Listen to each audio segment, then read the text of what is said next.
Welcome to Pensar Basketball Live. This is going to be a fairly condensed look at the Toronto Raptors' entire draft, including their trades. An NBA team is usually like, 15, 16 people. The Raptors just added 6 new players, and a lot of people have a lot of questions about who these players are for the Toronto Raptors. And I don't expect you to dig through a 6 hour, 5 hour stream, especially since YouTube decided to take it down because I played some Sasha Vezenkov EuroLeague highlights. Those highlights are in the process of being turned out, so you'll definitely be able to see my reaction to Jamal Shead and the terrible, oh my God, we should have picked someone else. We should have picked Kevin McCullough. But as instant reactions go, I'm not a fan. I realize that that we do live streams for the community in general so that y'all can have a place to congregate, that you can talk to each other. But honestly, I wish they didn't exist. I wish I had 5 to 10 minutes before every single pick to react to it. But the truth is, we don't have that. And so we live in an age of instant. Manish saying, Rob seems pretty energetic. I got my ice cream, man. I got my ice cream. That's why I'm energetic, right? I got my ice cream and I got my water and I'm good. Look, I'm here to condense this down into a 30-minute. If anyone wakes up tomorrow or is up tonight and like, yo, I wonder what he thinks of these players, I want to break it down very quickly. I have a video that is going to kind of demonstrate my grades for each player, and we're going to talk about it. Okay, so with the 19th pick, despite my many protests for Yves Missi, the Toronto Raptors, knowing better as they do, decided to go with Jacoby Walter. Now, I've made my take on this very clear, and no amount of sleep has clarified how I feel about this. It has not adjusted how I feel about this. I believe the Raptors have swung on upside with a very smooth shooter, with a very promising wingspan, who has a very shaky handle, and is a pretty incomplete defender. He has defensive versatility. He has the potential to guard maybe 1, 2, 3 down the line. His point of attack defense is not great. Some of his off-ball awareness stuff defensively wasn't great, but he has the frame to eventually become a very good team defender. And I suspect that if he's going to hang in the NBA, especially if he's going to thrive in the NBA, he's going to have to make his calling card on defense. Offensively, I have mentioned it before. He reminds me a lot of guys like Reggie Bullock. He reminds me of Tim Hardaway Jr. He is really a bucket getter in terms of, one dribble, pull up, one dribble off the move, coming off a cut, coming off a pin down. He's going to thrive beautifully in Darko's system. He's going to thrive beautifully off of Scotty Barnes. We've already seen Scotty Barnes have success with players like this. Scotty and Gary have always had good synergy. To me, I know a lot of people are saying this is the end of Gary Trent. This is the end of Gary Trent. Frankly, I think the end of Gary Trent came a while ago. This is definitely a replacement for it. Okay. PTRX11 saying he's like a mini OG could get there. No, he can't. But rejoice, because he's not nearly as rigid as OG. And while his handle is not great, and especially going left, I heard a lot of people say that he had some playmaking upside in high school. I also saw that, but he's never been a primary initiator. And at 6'4 and a half, 6'5, 6'5 and a half in shoes with 6'10 wingspan, he's going to be fairly sized as a guard, right? Not going to be ever asked to guard really big wings. Hopefully never going to be asked to guard a big. But hey, this is what strength and development is for. I think his biggest areas of improvement naturally are going to be strength, strength and development. We saw Grady needed to get stronger. Finishing in the paint. We know Darko can do that for prospects. We know that he is able to improve that element of prospects. We're going to need to see a little bit more in between game. We're going to need to see more commitment defensively, laterally. I mean, I don't believe athletes are finished products at 19 years old, and neither should you. So there is some potential here that the Raptors definitely could have gotten a guy that a lot of people saw as a lottery pick. And earlier in the year, I implore you to use, Wayback Time Machine or whatever thing you use to restore the internet to previous versions of itself. There were people talking about him as a clear top 5 pick. Went back and watched some of his high school stuff. I get why the potential was so tantalizing. It's worth noting that when you look at his college stats, they are a little bit misleading. The first 13 games and then the final 17, 18, 19 games or so, completely different situation. His efficiency fell off. His defense fell off. You're going to see a lot of embarrassing blow-bys, point of attack defense snuffs, shots going short. Early on in the season, he was finishing pretty well at the rim, just an FYI. So to anyone who's going to, go with bad information and say, oh, well, he never finishes well at the rim. He's got a 6'10 wingspan. He gets to the line really well. His numbers overall compare very well to Keontae George, although his game does not compare well to Keontae George, for better or for worse. Keontae was a more on-ball creator. He was more of a go get it off 6, 7, 8 dribbles type of guy. And if y'all remember my take on Keontae George last year, I was not a fan. His efficiency shocked me. Unfortunately, after the injury, um, this Baylor freshman didn't have a much more efficient season, but that's probably a good thing too. He did it on lower efficiency. He did it on almost equivalent metrics across the board. He was the freshman of the year. I think he's a really solid player. It remains to be seen if Emisi ever becomes the type of player that I envision him to be, or if he ends up more of a Clint Capella type. The best outcome, the best version of a Jacoby Walter is probably better than the likely version of an Eve Misi. So I certainly, he was 16th on my board, we picked him 19th. I shouldn't have been so quick to the rush of annoyance. It's not nearly as disastrous a pick as I felt it at the moment. But yeah, I think this is a solid pick. Works really well with Scotty. I expect him to be, really featured in summer league. I think the Raptors are going to give him a lot of on-ball reps to really shape out his game. Clearly, they liked him. They didn't work him out. They didn't meet him, but they like him. A lot of people think that he has a stoic, somewhat demeanor. We listened during our live yesterday to I think it was like a 30-minute conversation with him. He really opens up. Seems like a really good kid. And that's something I can say about literally every single person, whether I like the player or I don't like the player. When you listen to their interviews, there doesn't seem to be a lot of ego. There doesn't seem to be a lot of prima donnaism. There doesn't seem to be a lot of me crap coming out of it. The Raptors promised last year that there would be no selfishness. There would be no more selfishness. And I don't think any player that they brought in breaks from that norm. So I give it a B minus. The reason I give it a B minus is because I believe that there is a player on the board that I can envision being better. I think there are a couple players on the board that I could envision being better, and his limitations are scary. As a guard who can't dribble very well, it's not a great point of attack defender. I worry about his fit with the Toronto Raptors long term, but if it works, if he works on those things, the upside is enormous. That 1% sliver of hope that I presented yesterday was Devin Booker. If this guy can become less Reggie Bullock and more Devin Booker, even if it's 60% of Devin Booker, it's going to require 3-level scoring.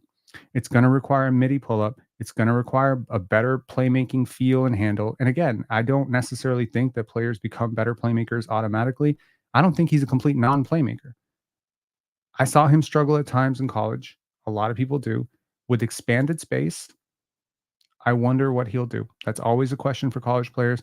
With more space, what do you do? I also want to mention, not the greatest first step. You'll see athlete, you'll see athletic when you see him, but there's a difference between, real live wire athletes. You have to be so good to be a guard in the NBA. You have to be so well-rounded. He is not super well-rounded at this point, but he does something incredibly well, which is shoot at a high point and in very different ways. It'll get him on the court 8-10 minutes a night next year and build off of that. And one thing that I will say is what saves this pick for me, and probably what endears him to me, is his work ethic. The work ethic is always there. It seems like he's really in love with the process of getting better, that perfecting the process of getting better. It's a very similar stance that prospects like Pascal Siakam, prospects like DeMar DeRozan, prospects like Fred VanVleet. I've seen them come and go, man. I'm learning to spot the trends of how these people talk. And when someone tries to tell you that they're in love with this process of one day better and you believe them, it's not really someone that you really want to bet against. So that's my grade for him, B minus. Salute and good luck in Toronto. All right, Jonathan Mogbo. I wish I could pull up that video of Scotty Barnes speaking this into existence, right? Scotty has obviously had long ties with Jonathan. Jonathan's come to Toronto. He's visited Scotty multiple times. He's been to, I hope I'm not misquoting this. I believe he was on that trip with Scotty to Montreal. This is a guy who's familiar with the organization.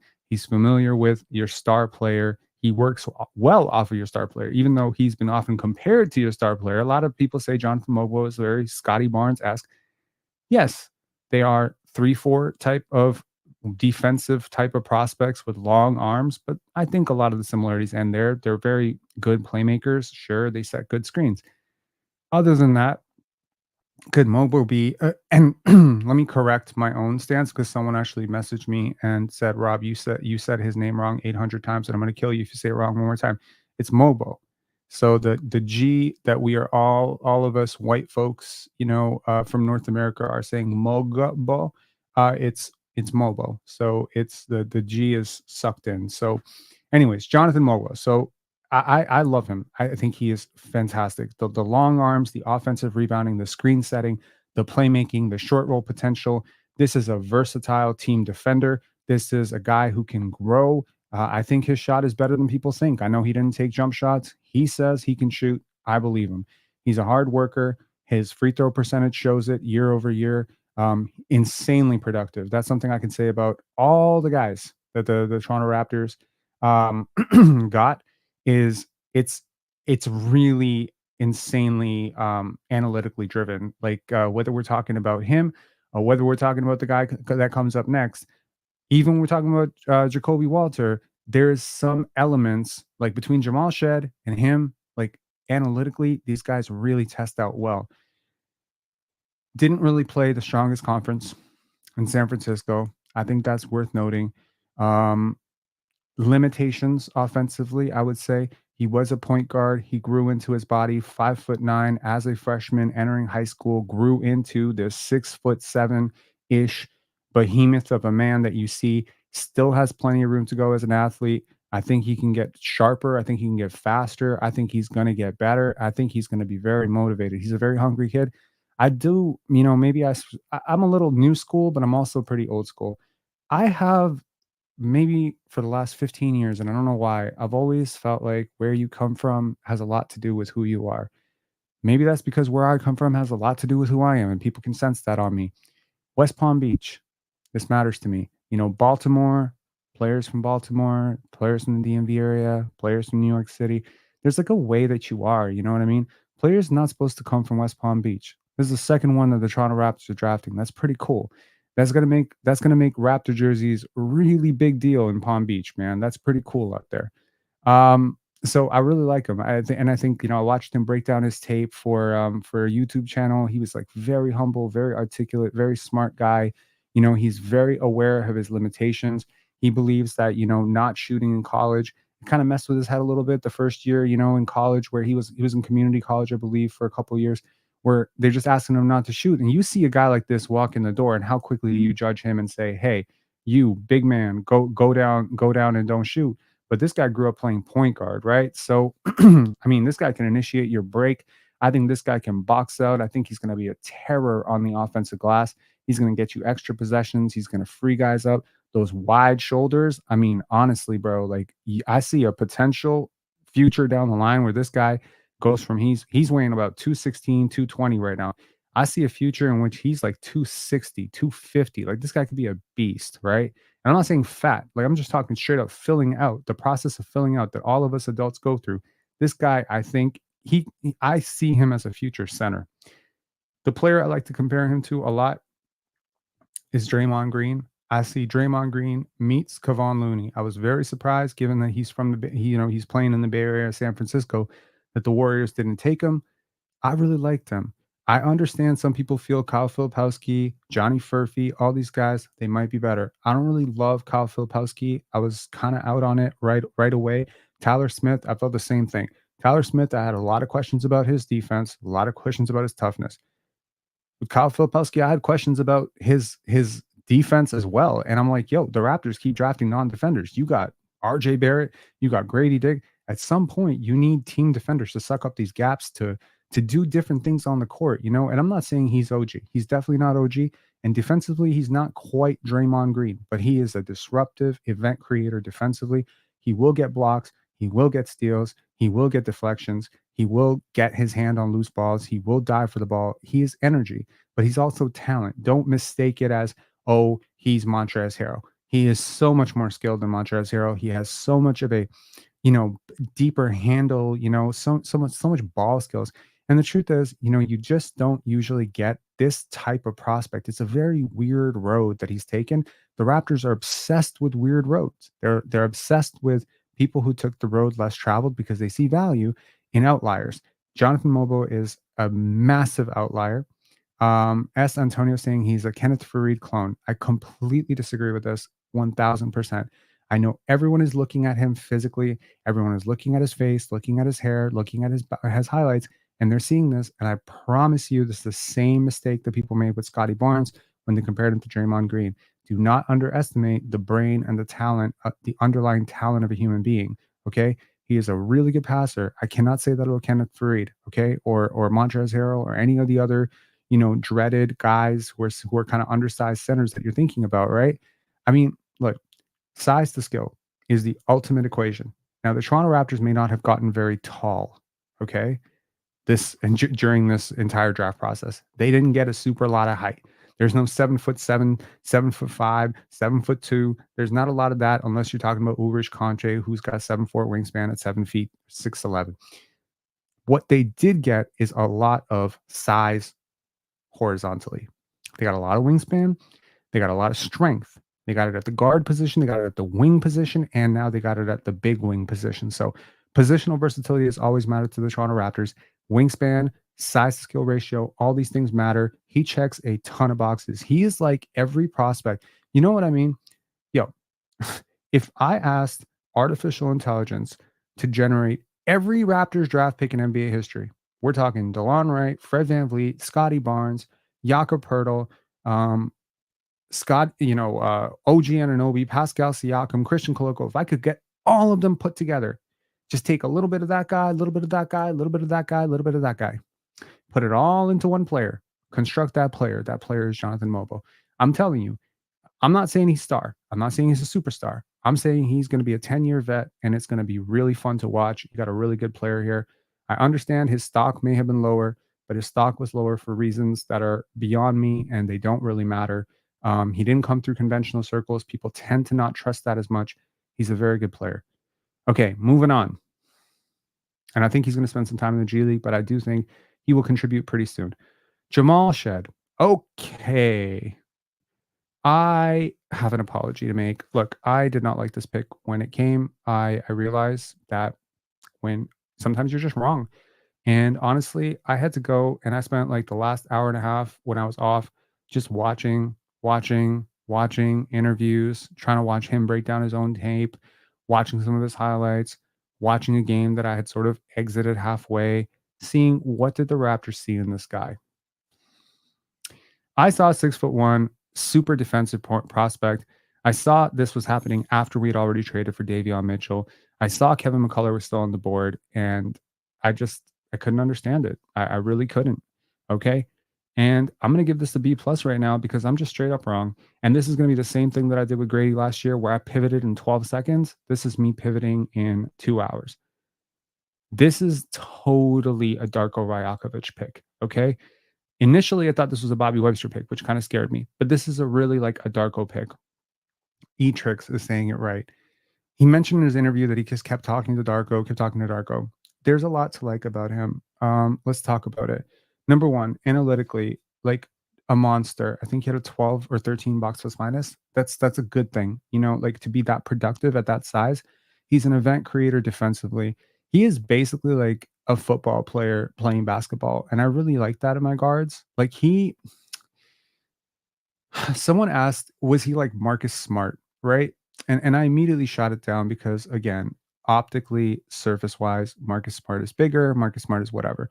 I wouldn't say Marcus Smart, but he has elements of another Raptors guard that people are not going to be happy about. And I say Marcus Banks, right? Now, I watched Marcus Banks for a while, and I was very upset that his career didn't work out very well because I did have hopes at points that Marcus Banks would turn it around.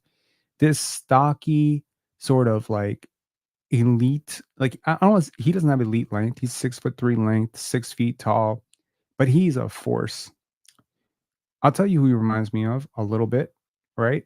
And this is going to sound really strange coming from me. He remind Mohamed Lays, is he a bigger version of Marquise Noel? No, he is not. Not at all. No.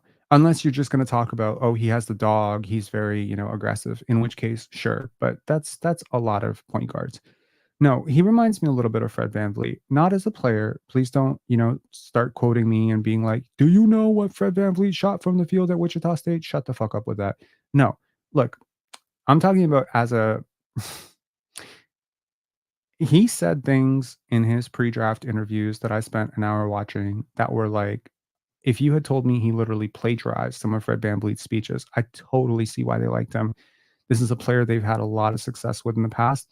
His shooting potential is there. There is shooting potential. Did he shoot well? No. I think he was below 31% often. But there is shooting potential. And I also wonder if all of the energy that he burns out on defense and the number of minutes he played was leaving his legs a little bit dead, because he's not really a bad free throw shooter, right?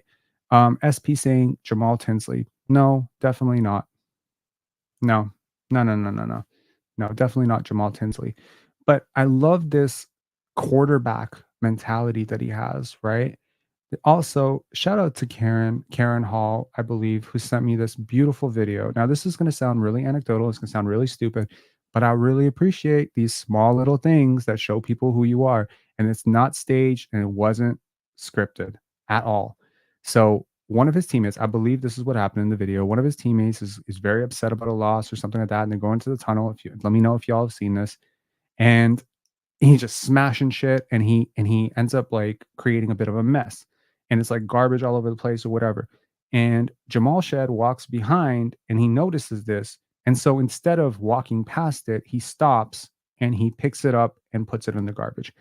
It's a really stupidly small thing, but as someone who would do the exact same thing in that situation and would watch as people just pass by me like, not my fault, not my problem, there's an element of ownership that comes with this. I can guarantee you this guy said, I was not privy to his draft interview. I was not privy to his pre-draft interview. I did not listen to it, watch it, whatever. But, but, this guy, I bet you any amount of money he said the word winning like 50 times, just like Scotty Barnes. I bet you anything he said the word winning a lot, because that's the stuff that creates winning. You know how to win in an NBA locker room? You confront your issues. You know how you win in an NBA locker room? You say, my bad. That was my fault. Integrity and winning go hand in hand. I think you got a really, a guy with a lot of integrity here, right? Um, I think he seems really smart, like really smart, like really mature, and honestly, pat myself on the back here. It takes one to know one. I see high intelligence when I see it in people. He's a guy who sees the game, sees himself. He's so aware of his weaknesses. And so once you're aware of your weaknesses and you're able to vocalize it, you're not lying to yourself about, hey, I'm a great shooter. If he walks around and he's like, I'm Steph Curry, we got delusional problems, right? That tells me a lot about him. That tells me he's keeping his circle clean, right? That tells me he has good judgment. This is I like these things about a person, right? So, super chat here for BP. Is there any way to get Taylor Hendricks, given Utah is having so much talent, plus drafted more forwards? Hendricks, great shooter, two-way, ex-Scotty teammate. Um, Good for you for knowing that Taylor Hendricks was an ex-Scotty teammate. That's some sleuthing on the internet. Um, Yes, Taylor Hendricks was, I believe, with Scotty Barnes in AAU for the Knight Riders, if I'm not mistaken. So, no, I don't think you're not gonna get Taylor Hendricks. The Jazz are very high on him, and he played really well last year to close out the season. But then again, a lot of young players play well to close out the season. I carry on. I think this guy is going to be asked to quarterback or sort of lead the 905. This was a role that was handed to Marquise Noel last year. I watched 5 or 6 905 games last year when Grady was playing, and I watched 2 or 3 when Grady wasn't playing. I didn't find myself very impressed with the product. I had a lot of friends who attend 905 games. I have a friend, Adam, shout outs to Adam, who has season tickets to a 905 game. He said this is boring basketball. It's abysmal to watch. It will not be boring with this dude. He is an event creator defensively. He's a dog. He's someone who really, really picks up his man. I saw him get cross matched onto a center and then bully the center. I was like, bro, jeez, that's a good sign. Granted, it's in college. I don't project a star. No one is saying he's going to be Fred VanVleet. No one's going to say he's going to be a starter. No one's saying anything. If Jamal Shead can become a 15-minute per game off the bench guy someday who comes in, gives you point of attack defense, 94 feet pickup point, smart off ball moving, decent cutting, okay positional versatility, smaller Patrick Beverly. Um, hmm, maybe, maybe, you know. But yo, there's an upside here where he is a starting point guard. I'm telling you, it exists within him. It's a very slim chance with him, with Mobo, with even with Jacoby Walter. All of these guys have a slim chance to extreme outcomes, and I appreciate that. And the Raptors looking for that. It's not, and they have pretty high floors too. All of them have pretty decent floors. I think if you're looking at like his floor, it's a third string point guard who sticks around in the league for like 8 years. You found a real NBA player here. This is actually like pretty impressive. Like you took flyers on David Johnson, who had literally gotten worse every single year at Louisville. You took a flyer on 5'6" Marquise Noel, right, who didn't stick around. You've had a lot of flyers on guys, and you've put development dollars into guys who haven't made it as NBA players. Occasionally, 1 out of 6, 1 out of 5, you do end up with a guy, O'Shea Brissett, Delano Banton, usually Canadian guys, who do end up making it, but not as high level players.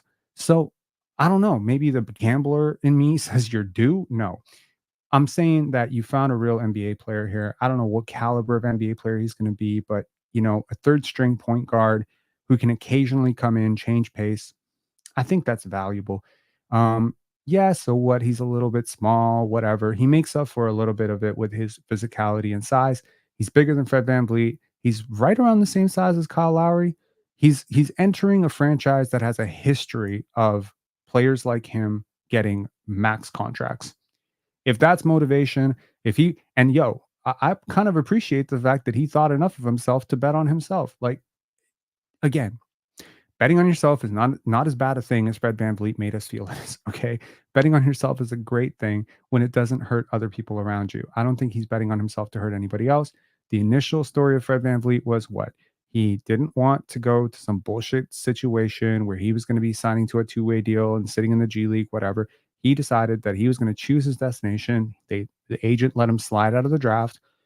He got undrafted, and then he picked his spot. And the ultimately he'll probably tell that story like he picked his spot, but he came to a spot with Corey Joseph, Kyle Lowry, and DeLon Wright ahead of him. And then his response, if y'all remember that interview, was, "Who cares? They can cut one of them guys." In hindsight, looking back, that is the epitome of Fred VanVleet, right? This guy is going to come in and he is going to be a pusher in practice. I think he's going to push people to be better. Players like this always make your practices better. Scotty Barnes is like this too. He makes your practices better. You need live wire people. You need energy people. You need high energy people in your locker room. I think you got one here. So it's good. You got a good guy here. Move it on. The Sacramento, Ulrich Comche. Okay. I will not devote that much time because honestly, there isn't much to say here. He is born, I think, December 28th, 2005. So if he was born 2 days later, I don't even think he didn't qualify for this draft. He's the youngest player in the NBA. If he signs a two-way contract, it will be historic for a lot of reasons. He's like the youngest kid since high school kids were allowed in the NBA. He is insanely raw. He is insanely green. I promise you, I watched enough tape on this guy. Y'all know me. I've been touting African prospects forever. I'm always high on them, almost always high on them. Eve Misi was like one of my favorite players in this draft. Christian Koloko, Pascal Siakam, OG Anunoby. If you know me way back, I usually pick up on these guys pretty quickly. I'm telling you, I wasn't super high on Ulrich Comche. I'm going to be real about that. He is so far, so far. I don't know who told him to enter the draft. I don't see why. He should have gone to college for 2 years. The Toronto Raptors are not taking on a project. They're taking on a salvation mission. Okay. This is a bailout. They are trying to bail this guy out of development hell because I don't think he's been well developed. He's been playing basketball since he was 13 years old. He's 18 years old now. Honestly, if you told me he picked up basketball last year, I would believe you. He is extremely raw. He commits offensive fouls at an insane rate. He has certain skills that are decent. He moves his hips pretty well. He tracks the ball insanely well, and he runs the floor really hard. He seems to enjoy playing defense, and that's probably good. He hasn't watched a ton of basketball. He hasn't played a ton of basketball. The Raptors will have to fix that. This is a 1 in 1,000 shot. But if it hits, you got a lottery pick.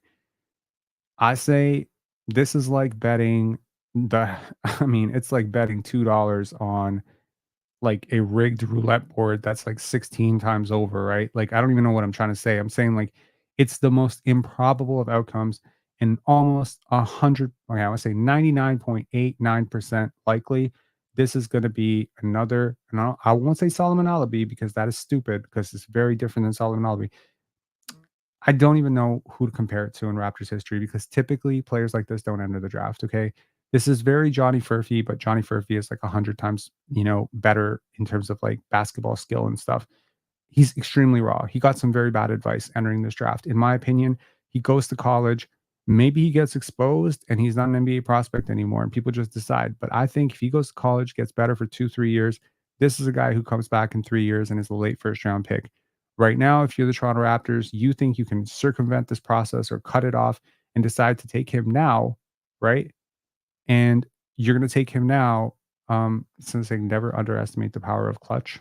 Is he a clutch guy? That's interesting. Christian Koloko is also a clutch guy, so that is interesting.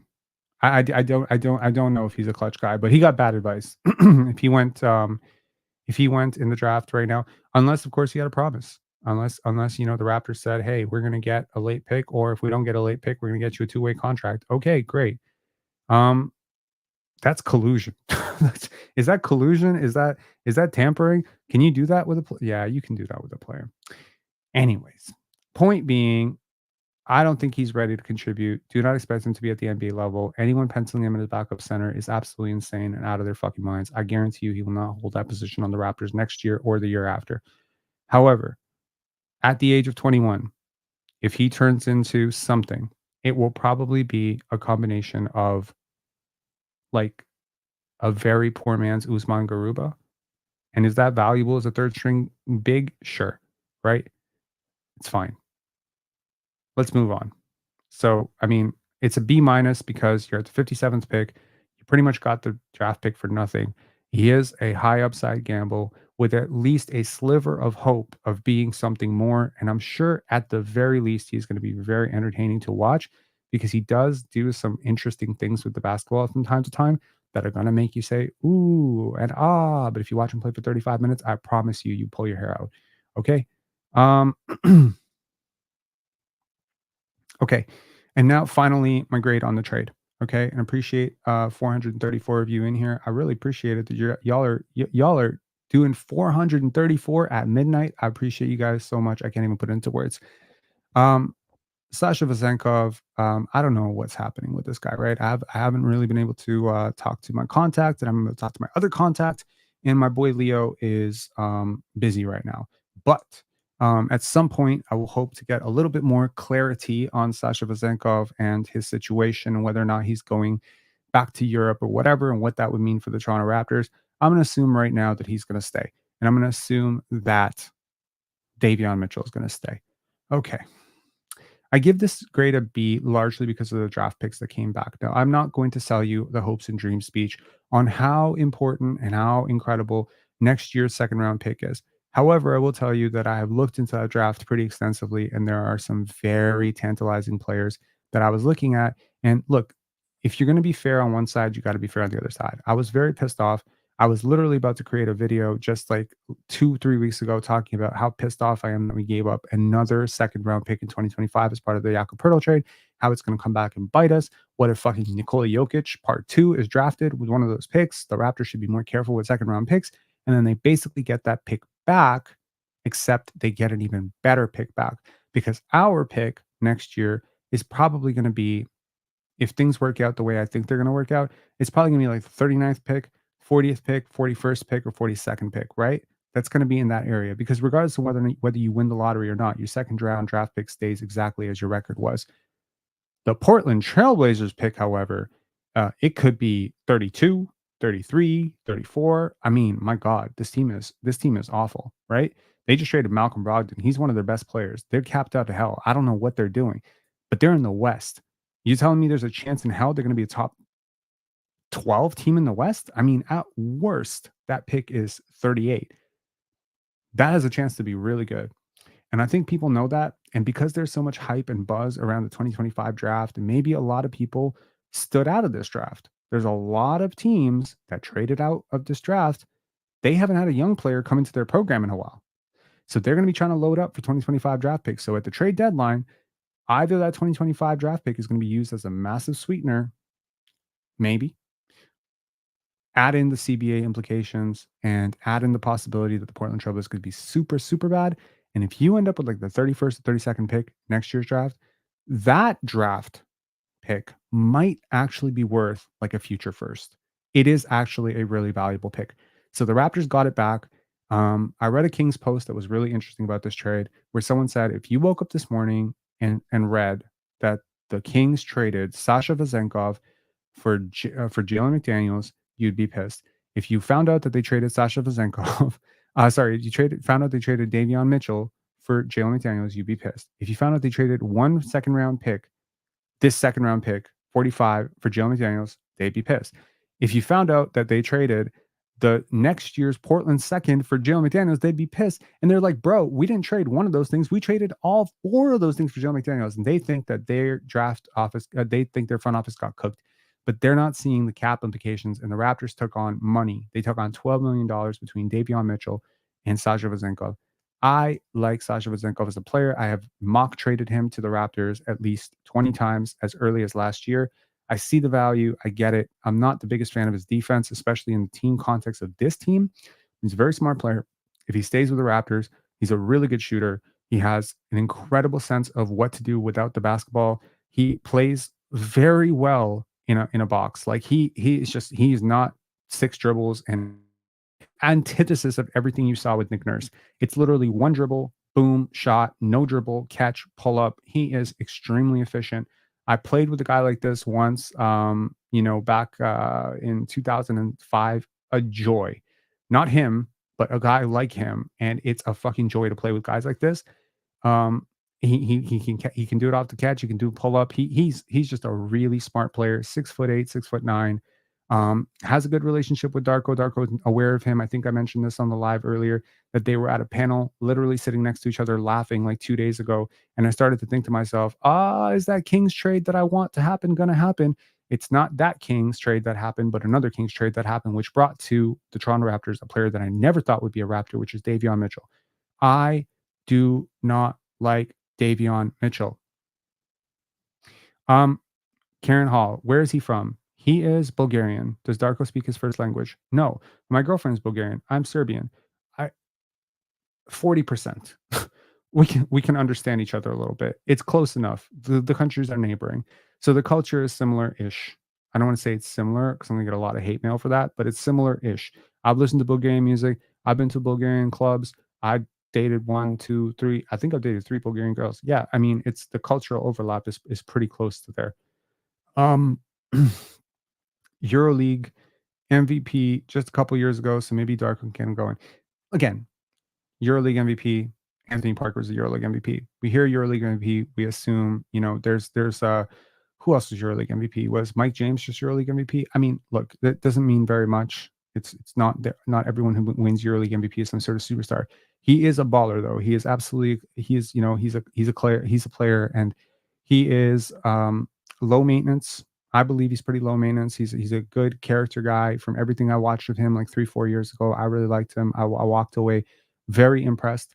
There was a player not quite like him, but of his size profile that I really wanted the Raptors to get 10 years ago, who was Serbian, Novica Velišković, and he never ended up coming over. But, it's interesting for European players to ever come over. Maybe he felt, hey, the Kings have a history with shooters like me, Peja Stojakovic, etc. But it didn't work out with Mike Brown. Mike Brown didn't want to play him. I don't necessarily think European MVP, Dennis Schroeder. No, he didn't. So it's EuroLeague MVP, not Euro Cup or European basketball MVP. It's yeah. So Joan Davis saying, I love Davion Mitchell. He's going to be a shock. A lot of people. He can play D, handle the ball and finish. Shocked you don't like him. So free to disagree. No problem. I watch a lot of Davion Mitchell. I have trolled my boy Leo for the Kings picking him at 9 a lot, right? Davion was picked 9th, I believe, in the 2021 NBA draft, right? I'm not crazy, right? 2021. So that's the pick after Franz Wagner. They picked him after Franz Wagner. They picked him before Moses Moody. I mean, there's some duds in that draft, but there's also some really good players that they passed up to get him. And I just didn't like the pick at that point. I thought he was very old. He was 24 years old coming out of college, and it just hasn't looked right with the Kings. I watched a lot of him last year because I was doing a lot of Keegan Murray film study last year because my boy Leo kept telling me Keegan Murray's a better defender, and I wanted to watch it. So I watched all of Keegan Murray's possessions for like I think 7 games, and I changed my mind. So I'm willing to change my mind. I was watching Davion Mitchell during those highlights too because I have a long curiosity about this guy. Um, I don't get it. Okay. Weirdly enough, very similar to Jamal Shead in terms of just like the overall profile of a stocky guard who is a big event creator defensively, who maybe doesn't have the greatest size and greatest length, but competes and gets into your body and is very physical, right? Point of attack guy, right? Davion is a good point of attack guy. Obviously, the Kings had no use for him. You got to think of it this way: every trade takes two partners, right? If the Toronto Raptors moved off of Grady Dick for a second round pick, how would you feel? You'd feel like they lost their fucking minds, right? That's the point. You usually don't move off of high lottery picks unless you're absolutely exhausted all options with them. I don't have any high hopes for Davion Mitchell. This is clearly an expiring contract. You are basically converting a player that you know didn't work with you for a player that does work or potentially could work and could fill a need for you. Obviously, no matter how good Jalen McDaniels is going to be next year, he's not going to play backup point guard. You have a hole behind Emmanuel quickly, backup point guard hole, and maybe, just maybe, he can fill it. So now my broader takeaways of what I like about what the Raptors are doing and why this video's title is the Toronto Raptors got their groove back. I think that the Toronto Raptors are a team that likes to take risks. Historically, this is the team that I followed. This is the team that took Pascal Siakam, 25 picks early. This is a team that took a chance on OG Anunoby, even though he was injured. This is a team that usually took risks that other teams didn't. I made a video, I think 3 days ago, talking about how the Toronto Raptors should probably trade into this draft because everyone else is trading out of this draft. I talked about the possibility of trading up in the draft because everyone didn't value those picks. Basically, what I was trying to say is at some point, you need to be contrarian. You need to do something that no one else is doing. You need to give away from the groupthink and get into this philosophy of zigging while everyone else zags. That's precisely how Danny Ainge fleeced the Brooklyn Nets. Because when everyone was talking about how great Kevin Garnett and Paul Pierce and Jason Terry were, he was looking down the line. The Toronto Raptors made a lot of short-sighted moves over the last couple of years. I'm going to be honest. Jakob Poeltl, Thaddeus Young, everything to just preserve. When you get into preservation mode, you lose your mojo a little bit. I think the Raptors lost their mojo for a while. Yeah, sure. Jacoby Walter is not necessarily the player that I would have expected old Masai and old Bobby to pick. Maybe they go, they go Yves Missi 20 times out of 20 4 years ago. But the roster has changed. The player you're building around has changed. And they're changing too. They've learned from their mistakes, I think. They're being aggressive. That's good. And they're taking small, calculated risks. Guess what? If Jamal Shead doesn't work out, you waive him next year. No problem. If Jacoby Walter doesn't work out, if the handle never comes along, you trade him next year. If Jonathan Mogbo doesn't work out, guess what? You trade him next year. There's nothing huge here. These are all very intelligent, small, calculated gambles. And you gave yourself multiple cracks at it. Look, I'm pretty big on this idea that you should never ever try to sell yourself on the idea that a prospect is can't miss. Usually that's never the case, even when it turns out to be right. See, just because your process is wrong doesn't mean just because your result is right doesn't mean your process was right. You know, like sometimes you get lucky. Truthfully, do you think that the Denver Nuggets knew that Nikola Jokic was going to be a future MVP? Do you think that, the Denver Nuggets for sure knew that Michael Porter Jr. was going to be healthy enough to become a max player when they took him at 14 after all the injury concerns? Do you think you knew that you think the Toronto Raptors knew that Pascal Siakam was going to be a two-time All NBA guy? Of course they didn't know these things, right? Of course they didn't know these things. What came of it was small calculated risks, 20th pick, 23rd pick, right? DeLon Wright. You take these small gambles, you take these small risks, and ultimately you reap the rewards. And the rewards are you get serviceable players or you get quick changes, right?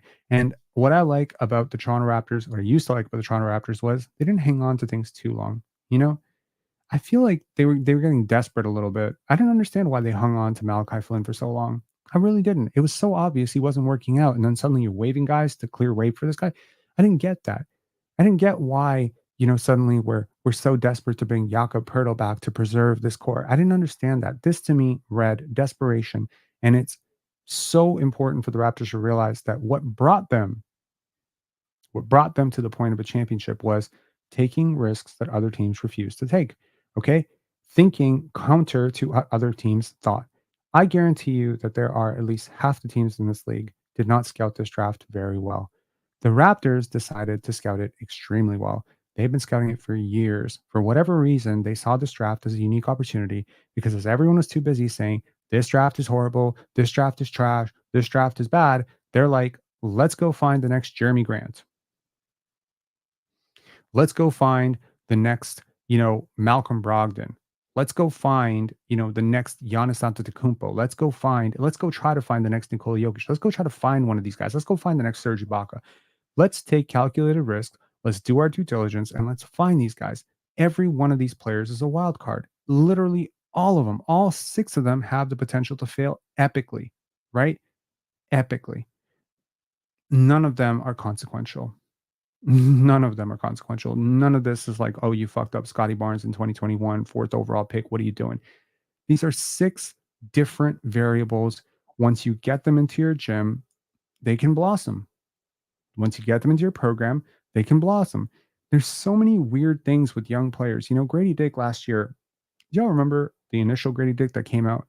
How fish out of water he looked, how terrible his analytics were. He was possibly the worst player in the NBA for the first 40 games. He had one really good game against Philadelphia, and everything else was ass.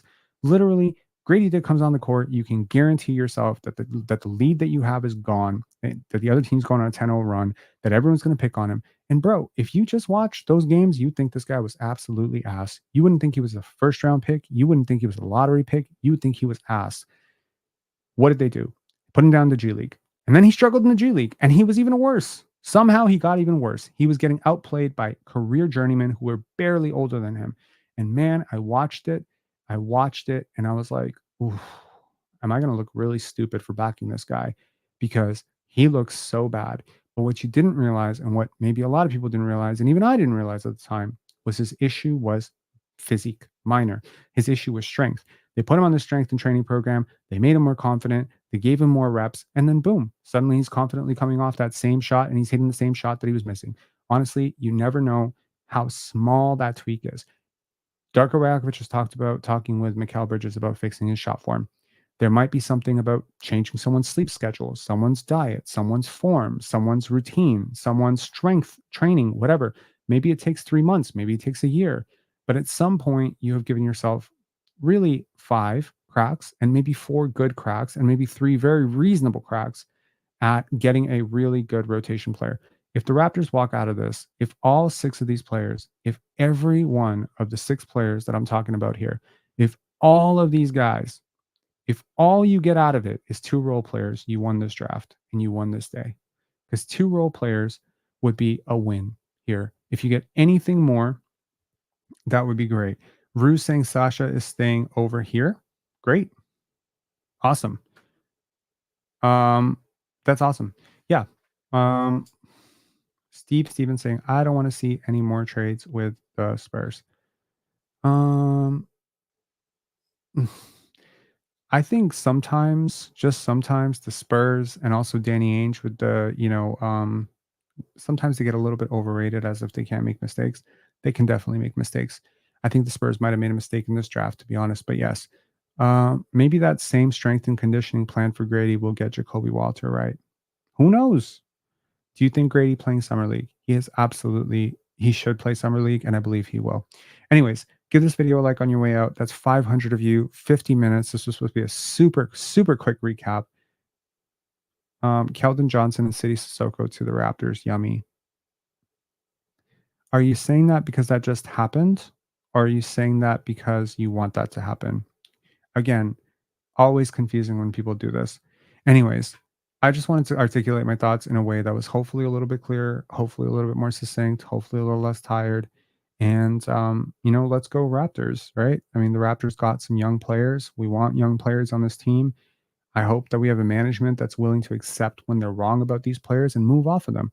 And you know what? Next year, if we end up drafting 2, 3 more players, who knows what's going to happen? In the draft, who knows what's going to happen with the Bruce Brown trade? Who knows what you're going to get back for Chris Boucher? I am all for loading up on draft picks because as much as we want to pretend that the Spurs always know what they're doing or the Thunder always know what they're doing, what these teams are doing is they are accepting that they are not gods and they are taking a lot of stabs. Okay. They're taking a lot of stabs. They know that the best way to win the game is to show up to the table. Okay. The Toronto, it's one thing, the Thunder sometimes trade out of position, right? Um,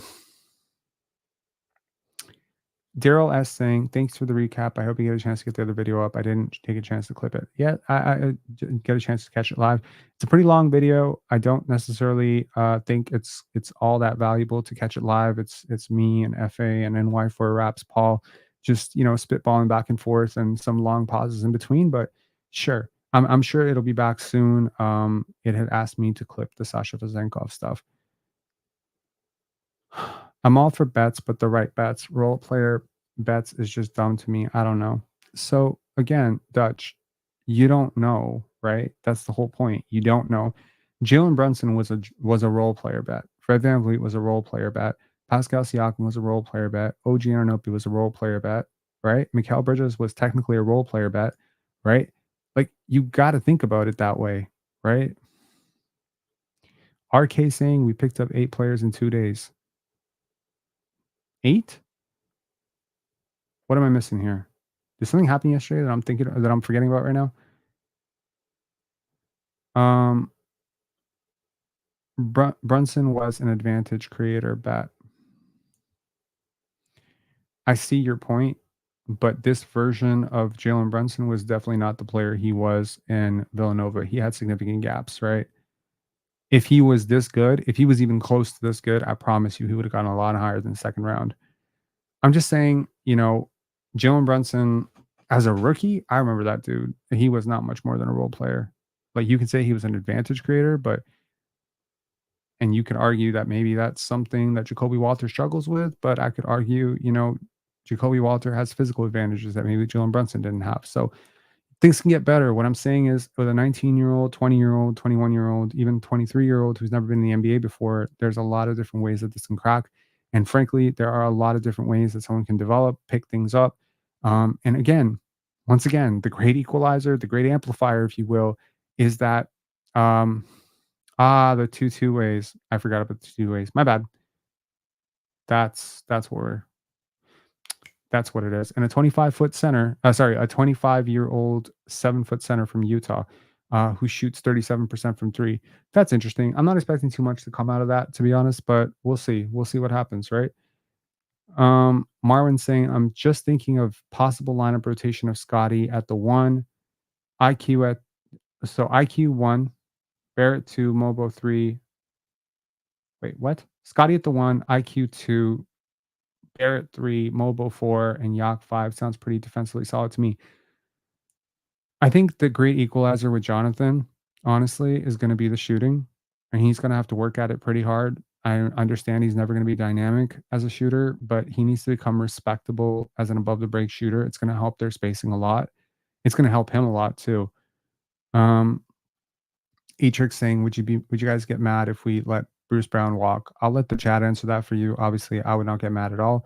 I think the Raptors have kind of gaslit themselves into believing that they have some significant asset in a $23 million Bruce Brown. I don't think they do. And honestly, at some point, Bruce Brown and Chris Boucher and Davion Mitchell, all their expirings together might net you a player. I don't know what that player is. I don't know. Here's a deal that I would really look at this point. I would certainly look at Andrew Wiggins and Moses Moody, right? I would certainly look at that trade. If you get Bruce Brown back, that's a trade I would look at.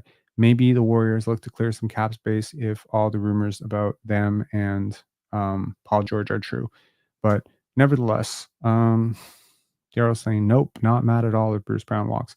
Yeah, me neither, man. This concept is so sad in Raptors land. We have a lot of media people who kind of espouse this because it gets people riled up and it gets people angry of this concept of losing the asset. Again, free finance course here. If you buy something that's worth $50 for $200, you don't have an asset. You have a matzo ball in your hands. It's not an asset, right? You can consider it an asset, but to offload the asset, you have to lose more than what you paid for it. It's not really an asset worth having. You can consider it an asset as in it's a nice to have, but any asset that takes more to lose it, I mean, it's like, I don't know. I don't feel like going into a finance crash course, but it's like owning it's only like, it's um, hey, do you like Caleb Houston for the Raptors? Yeah, I like Caleb Houston a lot. Also an ex Scotty teammate. Interestingly enough, at Montverde.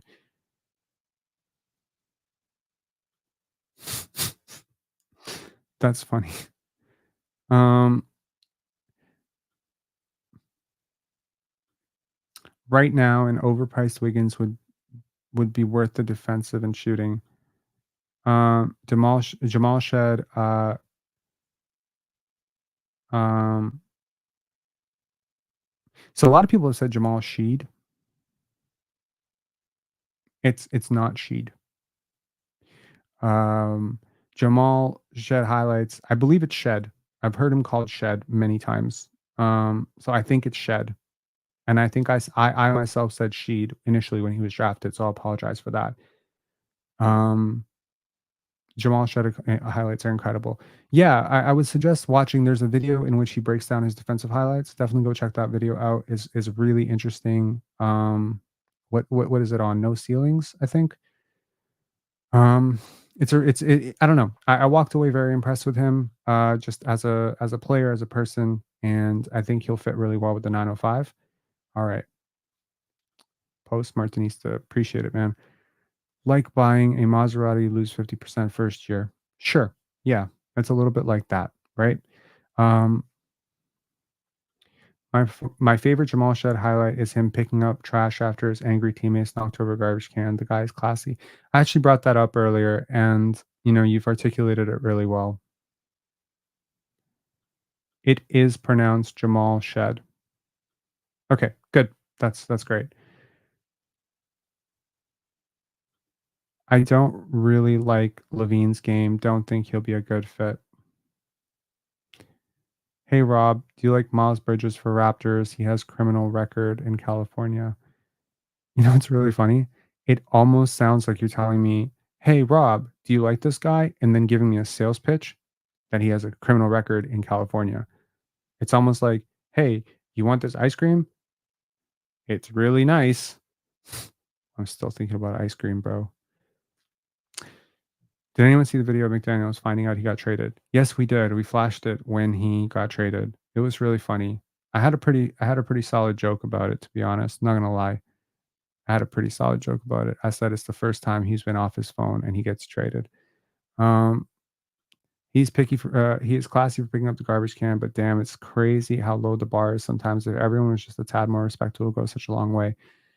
I understand what you're saying, but he didn't just pick up his own garbage, which I think would go a long way in itself to improving the world that you're talking about. He didn't pick up his own garbage. He actually picked up somebody else's garbage. And he did that as a star athlete. Now we are used to our star athletes being spoiled, entitled, narcissistic, above the law brats. And so that is why someone would feel entitled to do that.